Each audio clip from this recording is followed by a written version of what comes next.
വിദ്യാർത്ഥികളിലും യുവാക്കളിലും അക്രമോത്സുകത വർദ്ധിക്കുന്ന സാഹചര്യത്തിൽ സിനിമകൾ ഉൾപ്പെടെയുള്ള മാധ്യമങ്ങളുടെ ഉള്ളടക്കത്തെക്കുറിച്ചുള്ള ആശങ്കകളും ശക്തമാവുകയാണ്. തിയേറ്ററുകളിലെത്തുന്ന മലയാള ചിത്രങ്ങൾ ഉൾപ്പെടെ വയലൻസ് രംഗങ്ങൾ ആഘോഷമാക്കുന്നത് യുവാക്കളെയും വിദ്യാർത്ഥികളെയും വലിയ തോതിൽ സ്വാധീനിക്കുന്നുവെന്ന തരത്തിലാണ് ചർച്ചകൾ നടക്കുന്നത്.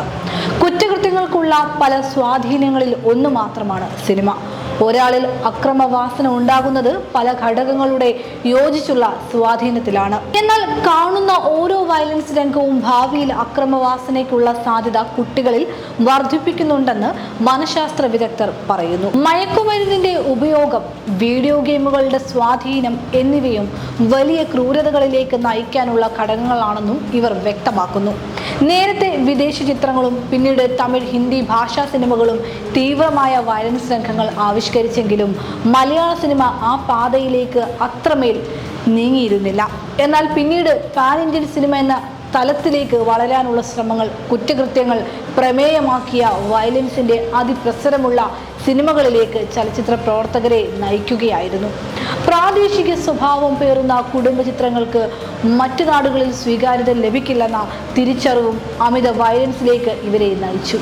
വലിയ ബജറ്റിലുള്ള ആക്ഷൻ ചിത്രങ്ങളാണ് മുഖ്യ പ്രേക്ഷകരായ യുവതലമുറ തിയേറ്ററിൽ പോയി ആസ്വദിക്കുന്നതെന്നും ഇത്തരം പ്രമേയങ്ങൾ ആവർത്തിക്കപ്പെടാൻ കാരണമാകുന്നു. കന്നഡയിൽ നിന്നുള്ള KGF എന്ന ചിത്രം ഭാഷാതിർത്തികൾ കടന്ന് നേടിയ വിജയമാണ് മാർക്കോ ഉൾപ്പെടെയുള്ള മലയാള ചിത്രങ്ങൾ മാതൃകയാക്കിയത്. രാജ്യത്തെ ഏറ്റവും വയലൻസ് നിറഞ്ഞ ചിത്രമെന്ന പരസ്യത്തോടെയാണ് മാർക്കോ പ്രേക്ഷകർക്ക് മുമ്പിലെത്തിയത്. A സർട്ടിഫിക്കറ്റ് ലഭിച്ചെങ്കിലും പ്രായപൂർത്തിയാവാത്ത കുട്ടികൾ ഉൾപ്പെടെ ചിത്രം തിയേറ്ററുകളിലെത്തി ആസ്വദിച്ചു. കാലങ്ങളായി സാഹിത്യത്തിലും സിനിമയിലുമെല്ലാം വയലൻസ് ഉണ്ട്. പക്ഷേ ആ വയലൻസ് എങ്ങനെ ചിത്രീകരിക്കുന്നു എന്നതാണ് പ്രധാനം. കലാപരമായ രീതി ഉപേക്ഷിച്ച് പച്ചയായ രീതിയിൽ മനുഷ്യരെ കൊന്നു തള്ളുന്നത് അതേപടി പകർത്തി വയ്ക്കുകയാണ് പുതിയ പല സംവിധായകരും.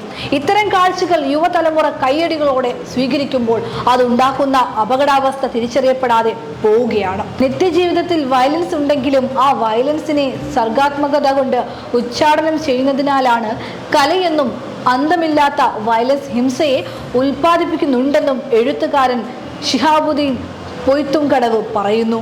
സെൻസറിംഗ് സംവിധാനങ്ങൾ ഉള്ളപ്പോൾ തന്നെയാണ് അതിനെയെല്ലാം മറികടന്ന് ക്രൂരമായ രംഗങ്ങളുമായി സിനിമകൾ പുറത്തിറങ്ങുന്നതെന്ന് ചലച്ചിത്ര അക്കാദമി ചെയർമാൻ പ്രേംകുമാർ തന്നെ വിമർശനം ഉന്നയിച്ചിട്ടുണ്ട്. മാർക്കോയ്ക്ക് ആദ്യം നടന്ന സെൻസറിംഗിൽ സർട്ടിഫിക്കറ്റ് കിട്ടിയില്ലെന്നും പിന്നീട് വലിയൊരു ജൂറിയെ വെച്ച് വീണ്ടും സെൻസർ ചെയ്ത ശേഷമാണ് പ്രദർശനാനുമതി ലഭിച്ചതെന്നും സംവിധായകൻ ഹനീഫ് അദേനി വ്യക്തമാക്കിയിട്ടുണ്ട്.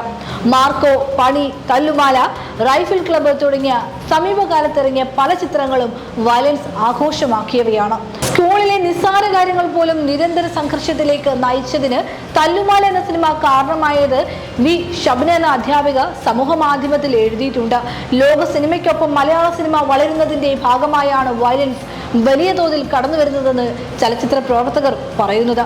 വയലൻസ് നിറഞ്ഞ കൊറിയൻ സിനിമകളും വെബ് സീരീസുകളും ആസ്വദിക്കുന്ന യുവതലമുറയ്ക്ക് മുമ്പിലേക്കാണ് സിനിമയുമായി വരുന്നത്. ഏത് ഭാഷയിലുള്ള സിനിമകളും കൈപ്പിടിയിൽ ഒതുങ്ങിയ കാലത്ത് മലയാള സിനിമയിലെ വയലൻസിനെ കുറിച്ച് മാത്രം പറഞ്ഞിട്ട് കാര്യമില്ലെന്നും ഇവർ പറയുന്നുണ്ട്.